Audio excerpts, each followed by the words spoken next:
Banorët e zonës ujë të ftohtë në Vlorë, që jetojnë në rrugët e Unazës, kërkojnë ndërhyrje të menjëhershme për një grop të hapur prej kohësh në afërsi të banesave të tyre dhe rrugës kryesore. Situata është kthyer në një shetësim, sidomos tani që temperaturat janë rritur dhe qyteti ndodhet në kulmin e sezonit turistik. Ata kërkojnë që ose të nisin punimet për ndërtimin e parashikuar në atë hapësirë ose gropa të mbulohet derisa të fillojë puna. Banorët tregojnë se prej muajsh pranë pallateve ndodhet një hapësirë e hapur për katallvan, ku pritet të ndërtohet në vijim.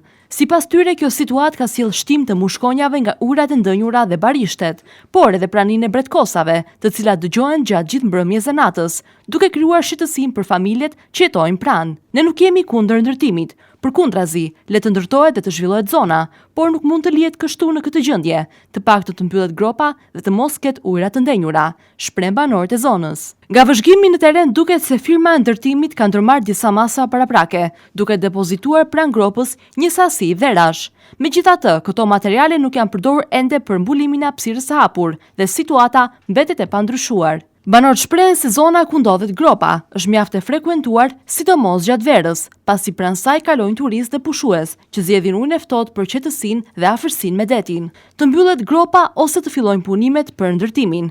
Kjo është kërkesa e banorëve në zonën e ujit të ftohtë. Me afrimin e muajve më të nxehtë të verës, shqetësimi i tyre pritet të rritet edhe më shumë, ndërsa ata shpresojnë që kërkesa të dëgjohet dhe të merren masa konkrete për sistemimin e zonës. Derisa të nisë puna për ndërtimin, banorët kërkojnë mbylljen e gropës me qëllim që të mos bezdisen nga mushkonjat që janë shtuar në numër, si edhe nga bretkosat, të cilat kanë filluar të shqetësojnë.